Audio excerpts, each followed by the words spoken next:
and you are watching Drishti IAS. In this live session, we will be talking about today's Indian Express. As usual, we will be discussing some 3 or 4 news articles which can be important for you. Our focus will be, regarding the prelims as of now. After that, we will shift back to our normal courses. Now, we will be talking about these 3 important articles today. One is related to Iran. You know that in Iran recently the president has died.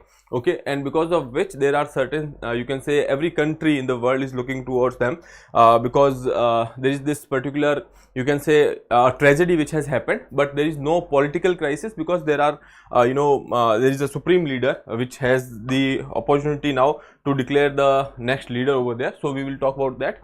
Then India and the Antarctic Parliament. So there is this Antarctic Parliament that is to happen in the next week, you can say. So we will talk about that as well. We will see why Antarctic is important for us, what kind of projects we are having in Antarctic region. So we will talk about all these things. This article will be important from your prelims point of view because there are certain, you can say, research stations which are deployed in Antarctic. So we will talk about these 3-4 stations. There are 3 already existing, one is out of service, and there is one more to be built over there. Okay, so we will talk about all these aspects. Then Kerala blocking water to Tamil Nadu farms. Okay, so this article will also be important because there are certain rivers they have talked about. UPSC has this tendency to ask the tributaries, etc., or the rivers which has been in the news. So there are 3 to 4 rivers which has been discussed in this article. We will talk about that. We will I'll give you the name of these rivers and you have to place them in the map so that you can remember. Okay. Then from around the world, we will see the simple this article in the around the world, and then for your own read there will be one article which is quite simple. So let's start with the practice question which was given to you in the previous lecture. Before that, you can have a look at the today's front page. This is about the news that has been confirming the death of Iranian president. Okay, so we'll talk about that anyway. Then 5th phase of the election, there was this when we are talking about the turnout, there was a marginal dip. Again, that is not important as of now. We will be talking about the turnout data once the election are over, and we will get the final overall data with respect to that. Okay, so that is about your front page. And now let's see the question. Nile river does not pass through which of the following country? Uganda, Ethiopia, Congo and Sudan. When we are talking about Nile river, here you can see this is the course of Nile river. There is this white Nile, then there will come this blue Nile, and they will merge together somewhere here, and then again that will form Nile, and it will have a, you can say, delta in Cairo region in Egypt. Okay, now this river is quite important when you are talking about the African continent. So you should know that how it originates from and which through which countries it is passing. So Uganda is here, then we have South Sudan, we have parts of Ethiopia because of the blue Nile. Okay, and then we have Sudan, and then we have Egypt. Okay, so these are the countries through which it is passing, and Congo is not there because Congo is somewhere in the more western side over here. So that is, if you have an idea about the map of the Africa, and if you know that Nile is mostly an eastern river in the African continent, so you will realize that this option becomes wrong. Okay, now option C, Congo, is your right answer. Moving further, we will start with the first article of the day, that is related to your Antarctic Parliament. Okay, as I told you, this will be very important for you. Hold on a second.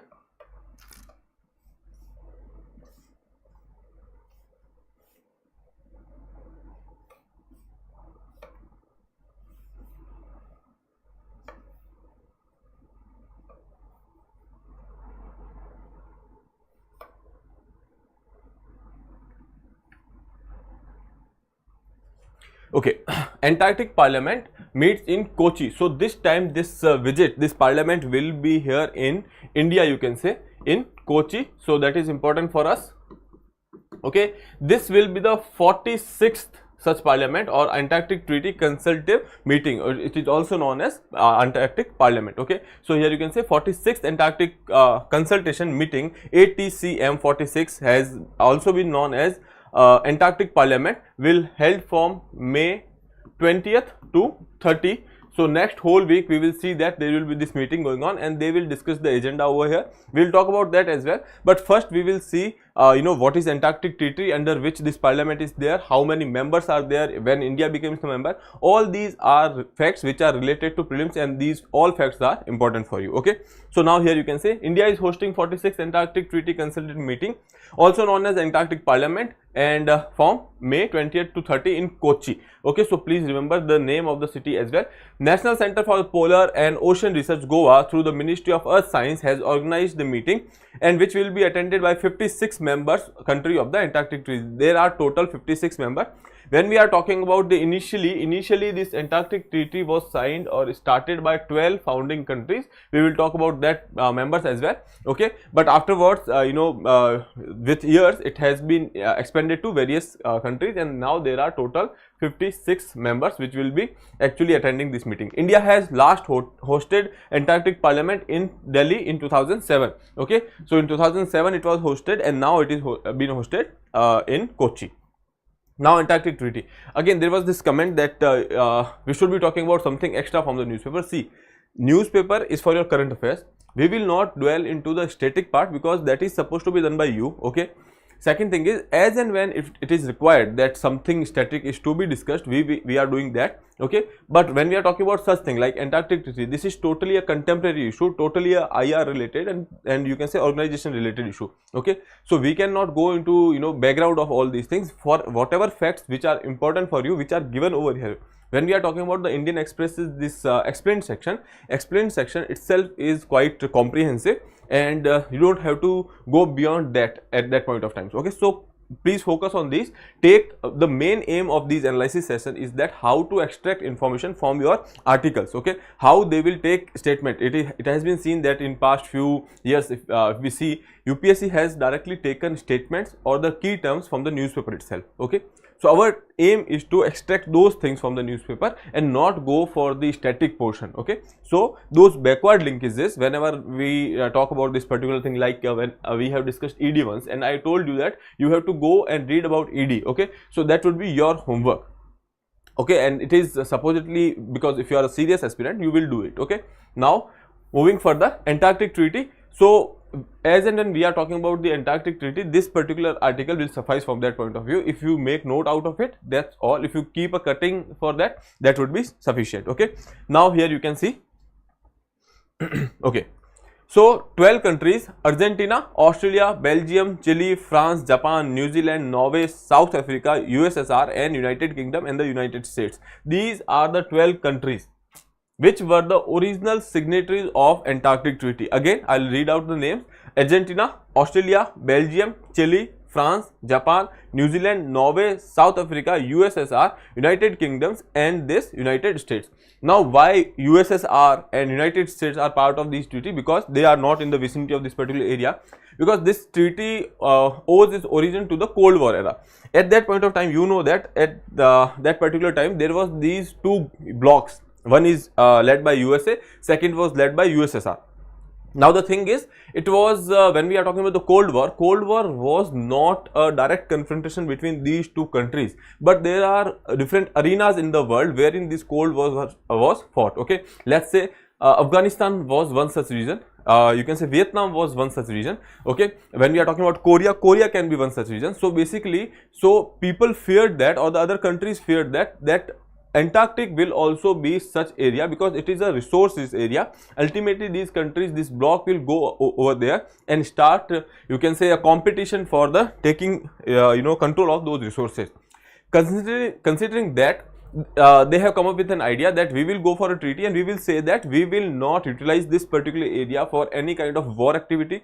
We will go for cooperation when we are talking about the resource and the research related things. Okay, so in that background, the Antarctic Treaty came, and that is why the countries like Japan, USA, United Kingdom, USSR, these are the prominent countries. When we are talking France, all these were the prominent countries at that point of time, and that is why they are part of it. Okay, so Argentina, Australia, Belgium, Chile, France, Japan, New Zealand, Norway, South Africa, USSR, United Kingdom, and the United States. These were the original signatories. And afterwards, when we are talking about the original treaty, it was signed in on December 1st, 1959, and it came into effect from 1961. Okay, that was happened at back then. And in 1983 there were different countries which has been added, okay, including India. India has, you know, signed this treaty in 1983. Okay, so these are the facts related to the membership. There are 12 initial signatories. It came into picture in on 1st December 1959 and came into effect in 1961. India joined it in 1983. Right now there are total 56 members. Okay, so that is about the membership. Now coming to the, you can say, background of it. As I told you, it was signed during the Cold War era, designated Antarctica as a no man's land. Okay, so no country will have this authority or the sovereignty on this particular part. Okay, designated Antarctica as a no man's land outside the bounds of international geopolitical competition. Okay, now key features are Antarctica shall be used only for the peace purpose. Okay, peaceful purposes. No militarization, no fortification can be allowed over here. So that is one thing. Second is, all signatories will have freedom to carry out scientific investigations and share plans for the scientific programs, extend required cooperation, and freely make available data gathered. So basically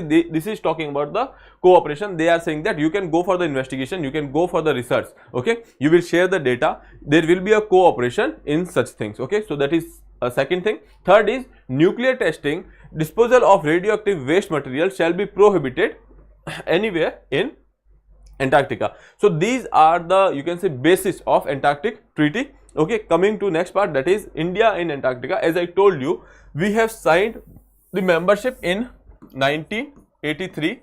India became the member of this grouping.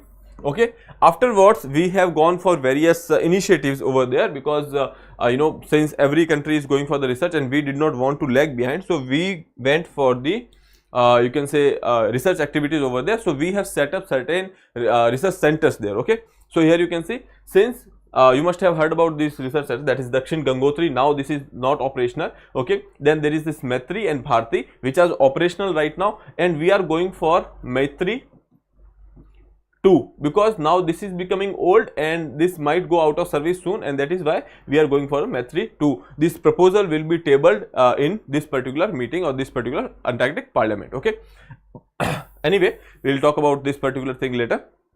Okay, so now since 1983, India has become a consultative party to Antarctic Treaty. There are total 56 members. Okay, out of which 29 members are having status of consultative party.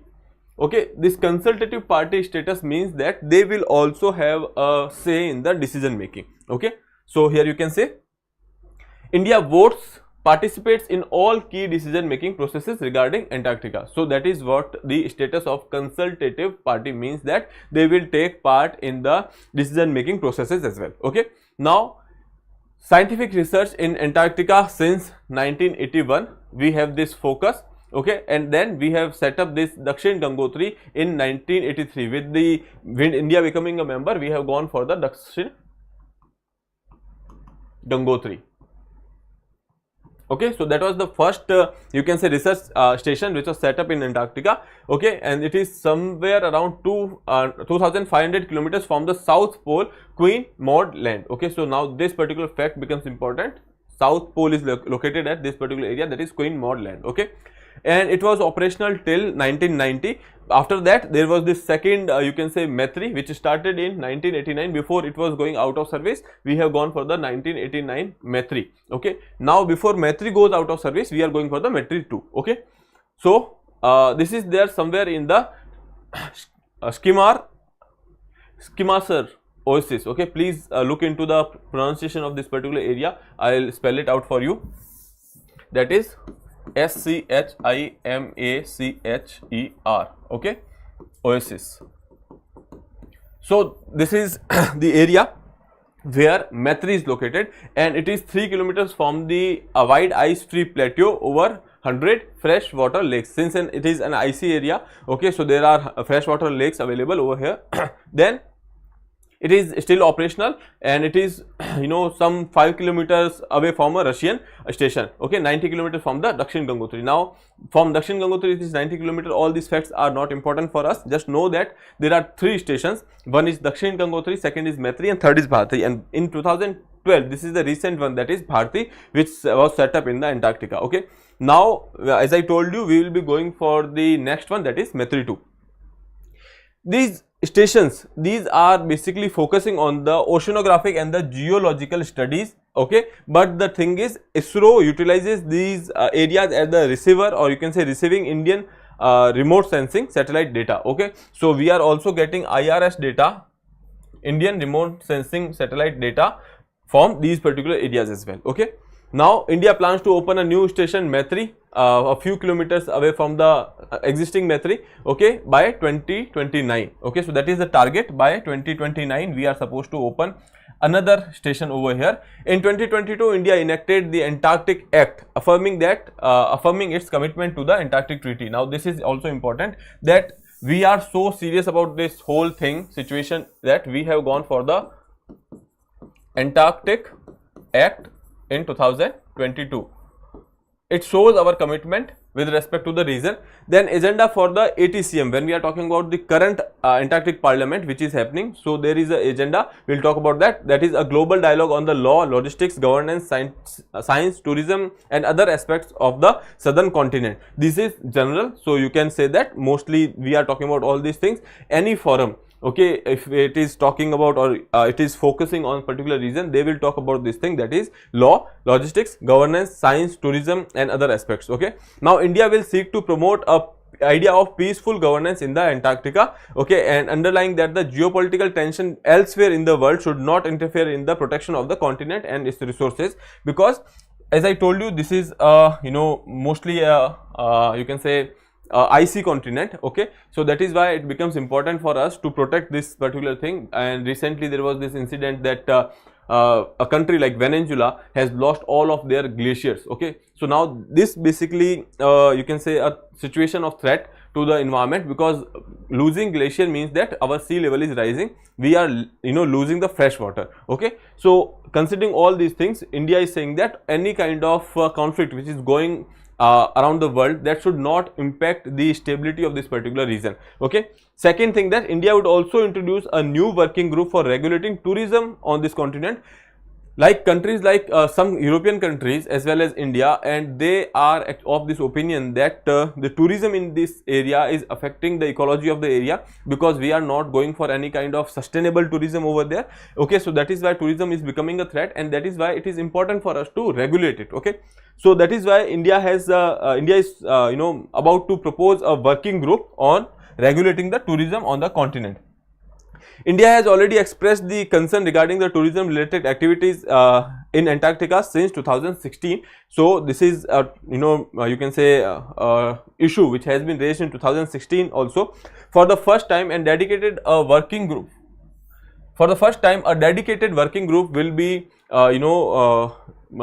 idea of a dedicated working group will be put forward in the Atlantic Parliament. Okay, there are countries like Netherlands, Norway and some European countries which are sharing the similar views when it comes to the this particular tourism, so they will support this working group. Okay, now when we are talking about the currently tourism to Antarctica is driven by the tour operators, and little is known about the threat tourism posed to this particular fragile ecosystem. Okay, now during the Kochi meet, as I told you, we will be going for the proposal of this particular Maitri 2 station.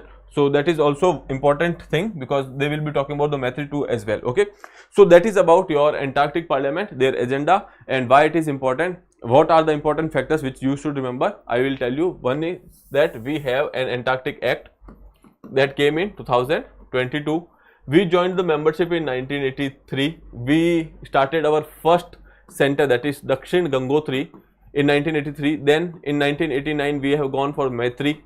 Okay, then in 2012 we gone for Bharti, and we have a target that by 2029 we will go for the Maitri 2. So these are the facts which are related to India. That is one thing. Second, you should remember the members. Okay, and not all 56 members. Just know that India is a consultative you can say status. India has a consultative status.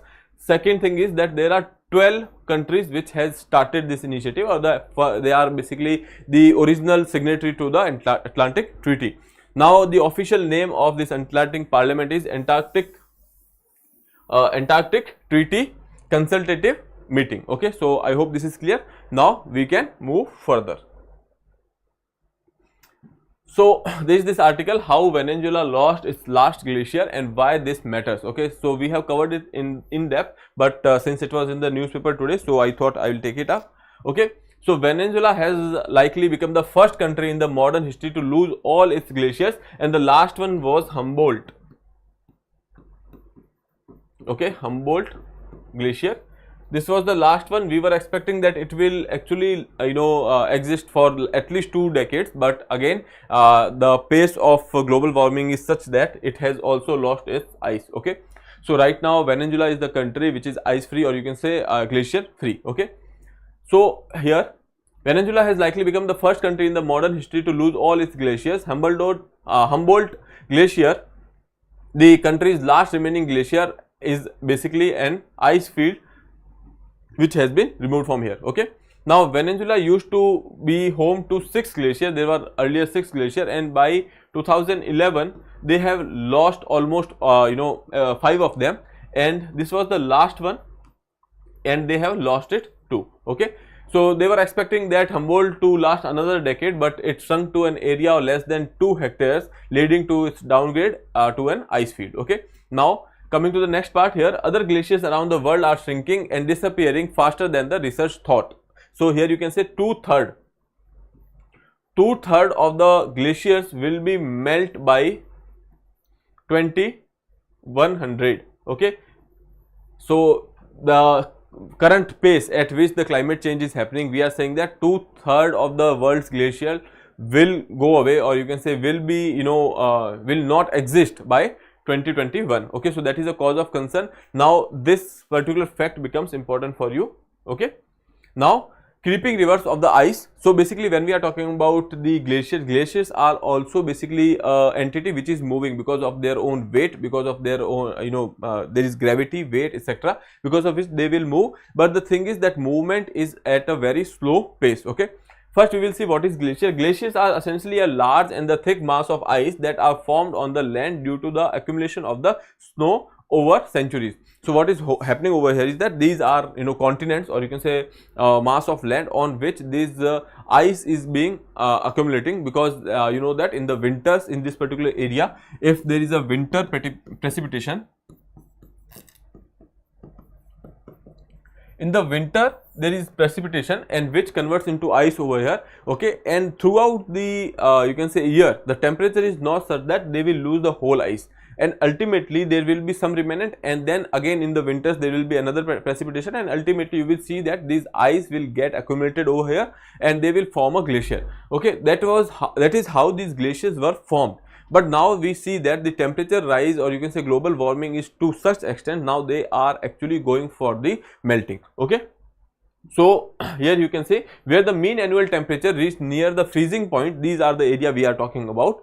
There will be winter precipitation lead to significant snow accumulations, and the temperature throughout the remaining year do not cause the complete loss of the previous winter's snow accumulations. Okay, so that is pretty simple, because the temperature is not so high so that these accumulation can go away.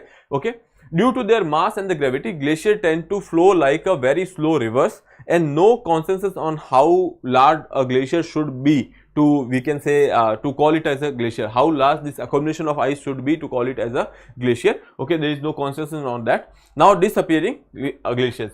Global average temperature has risen by, you can say, at least 1.1 degrees Celsius since 1880. Okay, so this fact is important. Since 1880 till now, the temperature has rose by 1.1 degrees Celsius, and see, our target is to keep it 1.5 degree, less than 1.5 degree temperature change, or at max you can say this should be less than 2 degrees Celsius. Okay, but we have already crossed 1.1. Okay, because of which now these glaciers are basically melting and disappearing an unprecedented level. Now Andes run through the parts of Argentina, Bolivia, Chile, Colombia, Ecuador, Peru and Venezuela. Now when we are talking about the Venezuela over here and the glaciers, these glaciers are part of Andes. Andes, you know that in South America, it's somewhere like this. It is like this. Okay, so it starts somewhere from here and it will run through like this. Okay, so these are the Andes location in the South America. When we are talking about the Venezuela is part of that. Okay, so there are other countries such as Argentina, Bolivia, Chile, Colombia, Ecuador, Peru and Venezuela. Now please remember all these things that can be asked in examination. Okay, they have witnessed the temperature increase of 0.10 degrees Celsius. Okay, so that is the temperature difference has been observed in the Andes, and you can say that in the Venezuela region. Okay, because Venezuela is also part of Andes. Okay, one of the major reasons why Venezuela has lost its ice because of the change in the temperature over here. Humboldt glacial melting was accelerated by the El Nino, which started in July 2023. When we are talking about the El Nino, you know that El Nino is a phenomena wherein sea surface temperature, this will rise. Okay, this will rise from the normal level at this particular area, and now this particular heat will be transferred with the winds towards the continent as well, and ultimately they will see the heating effect and they will see the increase in the temperature. And now because of this particular event which has happened, or you can say called as El Nino, it has led to the change increase in the temperature of this particular areas in Andes, and Humboldt glacier has been melting because of which. Okay, now why glacial loss matters for us? Okay, because these are source of fresh water for local communities, plants, animals, and without them we are all will be depending on the spot rainfall, because other than that there won't be any source of fresh water. Okay, when we are talking about the groundwater is ultimately recharged from the surface flow of let's say from the rainwater or from the river waters. But again, if there is no fresh water in the glaciers, we will not have rivers, and so we will be dependent on the only rains. Okay, and because considering the extreme climate events which are happening, so that can be a threat for us. Then here, cold glacier runoff keep downstream waters cooler. Okay, so that is one of the things, that because of the temperature change, because of the global warming, the river temperature or the surface temperature of the rivers are also increasing. But the thing is, these glacial water which is very cold in nature, they will keep the temperature in check, and basis of which, or you can say because of this temperature change, because of this mixing of water, you can say that the aquatic life can survive over here. Because when we are talking about the aquatic animals, these are quite sensitive to the temperature. Okay, if there is a temperature which cannot be, you can say, held by these animals, they will go for the you can say there can be very detrimental effect on the animals health over there. Okay, so ultimately it will impact the ecology of that particular area, biodiversity of that particular area, and that is why it becomes important. Here you can say melting glacier can contribute to the rise in the sea level. That is very obvious. Melting of the Greenland and the Antarctic ice sheets, they too are considered glaciers, are largest contributor to the global sea level rise. For Venezuela, the biggest impact of losing all the glaciers will be on the cultural aspect, because when we are talking about Venezuela, the country was dependent on various activities like tourism, etc. So it will have a impact on that as well. So that is about Venezuela. For your prelims, there are 2-3 things which is important, which is one thing, they can ask direct question on Venezuela. They can ask about the Humboldt glacier. Okay, they can ask about Andes over here. Okay, they can ask about the relations between the glacial and ecology. Okay, they can ask about El Nino. So these are certain things which is important. They can ask about the countries through which Andes are passing. Okay, so these are certain things which you can extract from this particular article. Now moving further, next article is related to the Kerala blocking water to Tamil Nadu farms, EPS rise to Stalin. Okay, hold on.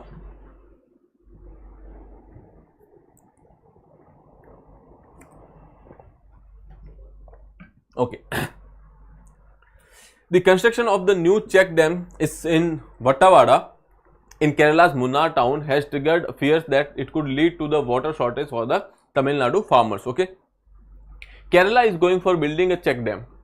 Okay, and since there is this downstream towns in Tamil Nadu, they are thinking that there can be a shortage of water, and because of there are certain issues has arisen in that particular area. We will not go into that angle, what are the issues etc., but we will see that one thing is very sure, that once if you see, if there is a river which is going through this like this, okay, it is Kerala, it is in Kerala somewhere over here, and this is the boundary of Kerala and Tamil Nadu, and this is Tamil Nadu, okay. And now this is basically downstream, and Kerala is a upper riparian state, okay. So if Kerala build a dam somewhere over here, it will reduce the water supply to the Tamil Nadu, and that is basically a cause of concern as of now. Ultimately, if we are talking about the various river related disputes, this is the reason, okay. When we are talking about the Kaveri water dispute, the similar same is the reason. When we are talking about Kaveri, it comes from the Karnataka and goes to Tamil Nadu area, and there are areas like Kerala and Puducherry, they are also getting affected because they are part of the river basin. So these are the reasons, okay, because the water supply to the other state might get impacted, okay. So similar situation has arisen in Kerala again, okay. There is this attempting to obstruct the flow of water to the Amravati dam in Tamil Nadu by building a check dam across the Silandhi river at Paruguda, Idukki district, okay. So there is this river, that is Silandhi, that is starting or somewhere in Kerala.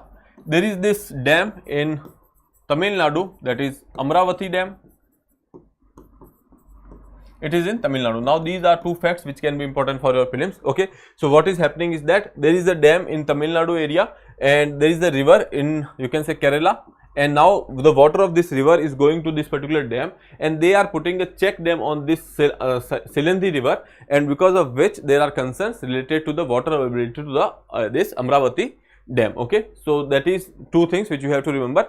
Moving forward, here you can say, drawing parallels to the other ongoing interstate water conflicts like the contested Karnataka project of constructing dam across the Kaveri river at Mekadattu. You must have heard about this Mekedattu project. It is on Kaveri river, made by Karnataka, and that is also you can say cause of concern, or you can say that is also a interstate dispute, okay. So that is the second thing. Third is Andhra Pradesh construction of multiple check dams on the Palar river, okay. So this Palar river becomes important. Now it is not you can say feasible for us to go for seeing the river basin of all these rivers in the small session, but please go through these things. I will try to consider these things for the news on web sessions, okay. Then the Silandhi river is a major tributary of the Amravati river, okay. This river, when we are talking about Silandhi, on which this check dam is building, that is you can say tributary of Amravati, larger Amravati river, okay, which in turn feed into the Kaveri river, okay. So and Amravati is tributary of your Kaveri river. So ultimately these three rivers are important: Silandhi, Amravati and Kaveri, okay. And Kaveri anyway is the important river, so please remember that they can ask you that Amravati is the tributary of which river, so that is important for you to remember. Second thing is this particular river, that is Palar, okay. So please note that river as well. Now few similar projects are Pambaru river. At Pambaru river there is another project, so that is also important for you. Now meanwhile, farmers in Tirupur have announced a protest on May 17th, demanding an immediate hold on the construction project. They are talking about the Silandhi river project, on which they are going for the check dam, okay. Now dam across the Siruvani river, this is another one, Siruvani. The dam across the Siruvani river was prevented by the central government a few years ago. Kerala completed the construction in the last 2 years, and there is this Mekedattu dam issue we have already talked about. Now Andhra is building a dam across the Palar river, okay. So now please remember all these rivers, you go through these rivers, you check that which river is tributary of which river. Like when we are talking about this Siruvani river, so please go and check and talk about this Palar river, go and check, okay. This is already clear that Silandhi is tributary of Amravati, and Amravati is tributary of Kaveri, okay. So go through the Kaveri basin, that can be very important for your prelims examination, okay. Now when we are talking about Kaveri over here, I would like to tell you that Kaveri has this Kaveri water dispute is there between four you can say 3 states and 1 UT. UT is your Puducherry, and when we are talking about these 3 states, one is Karnataka, second is Kerala, third is Tamil Nadu. Okay, I hope this is clear. Now we can move further. SII ships large set of malaria vaccine doses to Africa. Okay, so there was this vaccine, that is R21 matrix M. It is a malaria vaccine which has been shipped to Africa. There are various countries to which it will be shipped. Okay, so I have taken this article to tell you that we have sent a shipment to Africa of this particular vaccine that is developed by the Oxford and the SII, that is Serum Institute of India in Pune. Okay, it is world's largest manufacturer of vaccine by number of doses. Okay, shipment of first set of R21 matrix M malaria vaccine to 7-8 countries in Africa which has been sent. Okay, so you can go through this article. Other than that, there is nothing important. They have actually thanks India and why we are sending it. When we are talking about the vaccine to India itself, so India has a different version of virus, so that is why we are working on a vaccine. After the trials in 3 to 4 years, we will have a vaccine for our own as well. Okay, so that is what has been said by the authorities from the SII. Okay, so please remember that we have sent vaccine to Africa. That is why it can be important for prelims, and name of vaccine is R21 matrix M. Okay, by the name of it, there are chances that you might confuse it with some kind of software, some kind of operating system, etc. But please remember that it is a vaccine. Okay, now next part, with rises that India to keep watch on how Iran's succession plan follows, or you can say unfolds. So when we are talking about the Iran situation now, there was this helicopter crash which has happened, and because of which the president of Iran has died. There is a supreme leader. When we are talking about you can say Ayatollah, so we have the supreme leader in Iran, and now he will decide on his prodigy, because when we are talking about the Raisi, the president, it was considered that he will be the protege to the supreme leader in the Iran. But the thing is, with his death, the situation has changed. But again, there are speculations which has been made which are saying that this is just a tragedy to Iran. There is another leaders which are available, so it is not a political crisis, because right now the supreme leader can take command over here. And when we are talking about the presidentship, so the vice president of Iran, the first vice president of Iran, they have taken control of the office temporarily. So that is there.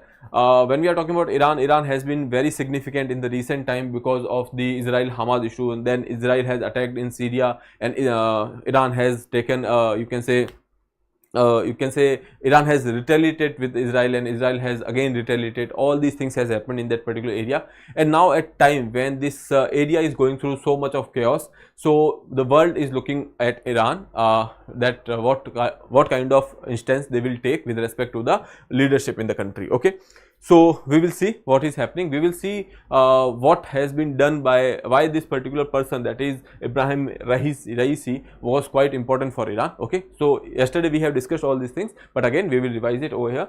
Iranian President Ibrahim Raisi's death in chopper crash has come at a time when the Tehran's role in the regional peace and stability has been under sharp focus. Okay, so that is one thing.